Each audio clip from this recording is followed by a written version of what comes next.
dorime, interimo ad appare dorime. A civilização grega surgiu entre os mares Egeu, Jônico e Mediterrâneo por volta do ano 2000 a.C. Formou-se após a migração de tribos nômades de origem indo-europeia, como por exemplo os aqueus, os jônios, eólios e dórios. As polis, forma que caracterizava a vida política dos gregos, surgiram por volta do século 8 a.C. As duas polis mais importantes da Grécia foram Esparta e Atenas. Agora, eu quero convidar você para fazer uma viagem através do tempo na história da Grécia Antiga.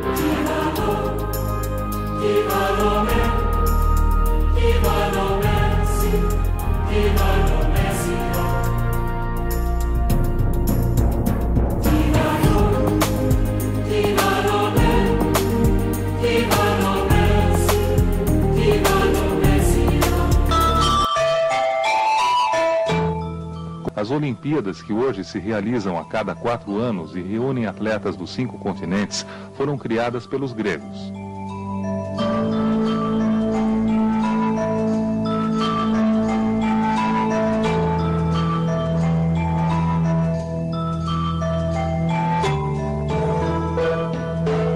Há mais de 2000 anos atrás, eles começaram a realizar competições atléticas e espetáculos musicais para ganhar a simpatia e o apoio dos deuses.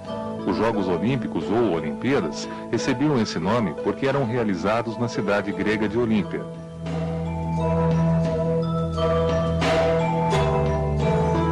A civilização grega foi uma das mais desenvolvidas de todos os tempos. Localizada na Península Balcânica, sudeste da Europa, a Grécia apresentava um relevo montanhoso com inúmeros vales e um litoral bastante recortado, o que favoreceu a criação de diversos portos.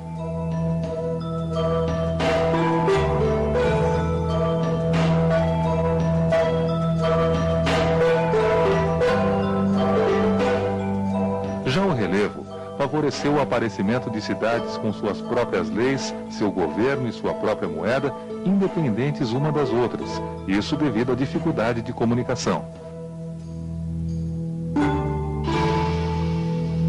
As cidades-estado, como eram chamadas, nasciam com os camponeses que construíam verdadeiras fortalezas para se protegerem de possíveis ataques. Mais tarde, novos moradores construíam suas casas ao redor da fortaleza e uma nova muralha precisava ser construída para proteger essas vilas. Assim, nasciam as polis.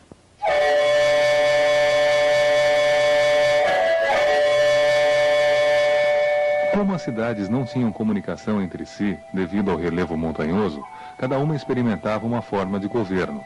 A monarquia, a tirania, a oligarquia, a aristocracia e a democracia foram algumas formas de governo utilizadas pelas cidades-estado.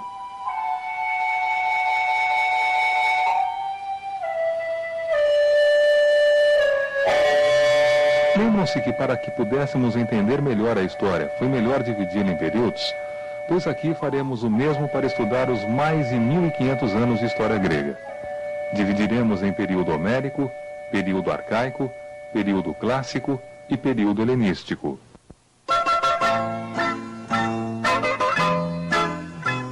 O período homérico recebe esse nome porque o que temos de informações a seu respeito foram passadas pelo escritor Homero em seus poemas Ilíada e Odisseia. O período homérico caracterizou-se pela comunidade agrária, familiar. A propriedade comunitária produzia cereais, uvas e olivas e criava cabras, ovelhas, cavalos e vacas, não havendo classes sociais nem escravos. Porém, com a falta de terras férteis, as propriedades começaram a ser mal divididas, e como a maioria ficou sem terras, começaram a surgir as cidades-estado, onde escravos e estrangeiros não tinham direitos civis.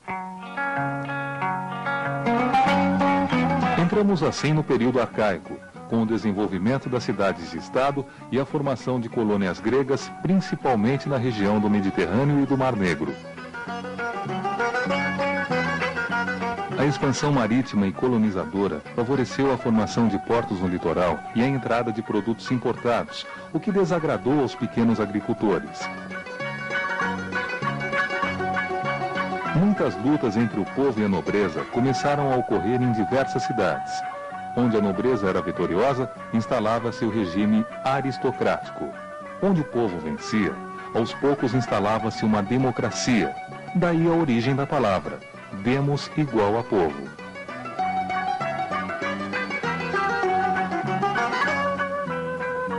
Péricles foi o mais importante governador do período clássico.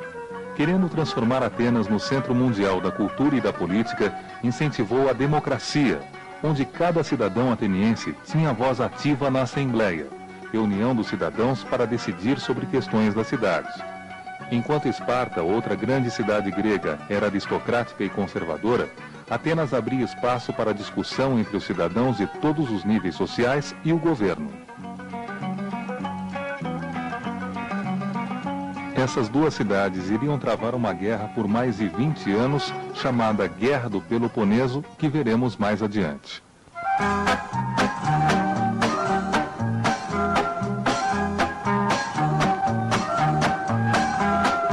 O quarto e último período, o período helenístico, foi marcado pelas constantes lutas entre as cidades-estado, mesmo depois de terminada a Guerra do Peloponeso. Estando enfraquecida, a Grécia é invadida por Filipe, rei da Macedônia, e totalmente tomada. O sucessor do rei Filipe, seu filho Alexandre, aumenta seus domínios apoderando-se da Pérsia, Egito, Babilônia e estendendo seus territórios até a Índia.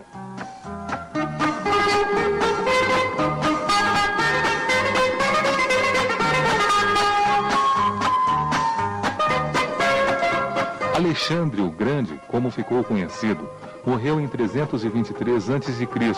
e seu império foi dividido entre seus generais, tornando-se assim enfraquecido e acabando por ser dominado pelos romanos.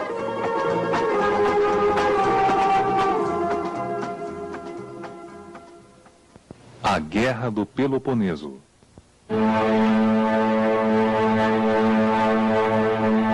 A rivalidade entre as cidades-estado gregas ficou marcada principalmente pela Guerra do Peloponeso. Atenas e Esparta, as duas maiores cidades gregas, entraram em guerra em 431 a.C.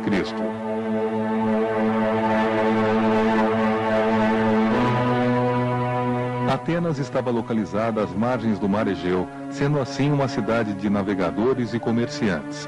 Consequentemente, recebia influência de outros lugares do mundo. Foi o berço da democracia grega e entre sua população estavam muitos filósofos, poetas e artistas.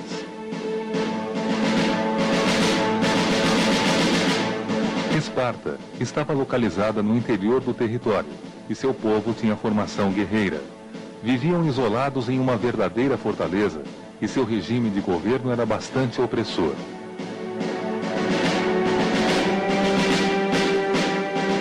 Enquanto a educação dos atenienses estava calcada na formação intelectual e artística, com suas crianças recebendo aulas de música e ginástica, os espartanos preocupavam-se em criar verdadeiros soldados com aulas de formação militar e condicionamento físico. Tudo começou com a vitória de Atenas sobre os persas. Para manter uma força naval permanente, Atenas fez uma aliança com outras cidades, a Liga de Delos, porém, aproveitando-se para os seus próprios interesses econômicos. O fato de Atenas entrar em conflito com a cidade de Corinto fez com que Esparta declarasse guerra contra a mesma e montasse uma aliança com outras cidades.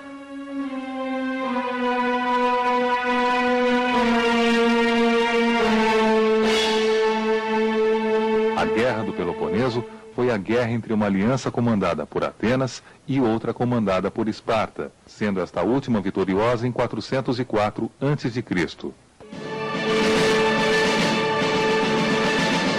Esparta tornou-se assim a cidade-estado soberana na Grécia.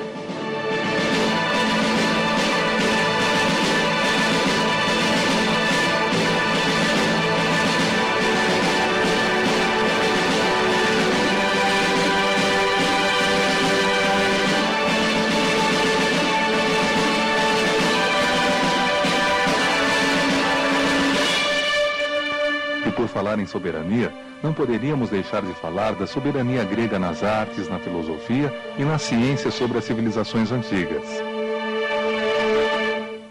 A arquitetura grega constituía verdadeiras obras de arte com seus 3 principais estilos arquitetônicos: o dórico, o jônico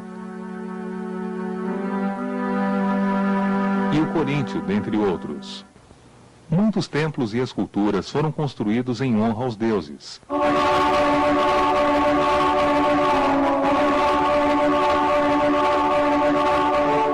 Os maiores filósofos de todos os tempos nasceram e viveram na Grécia Antiga.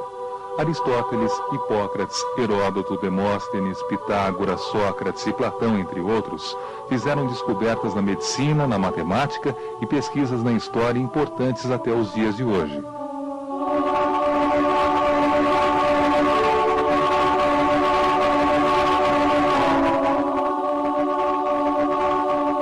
Já na filosofia, no teatro e nas artes, nem é preciso dizer nada, basta que apreciemos.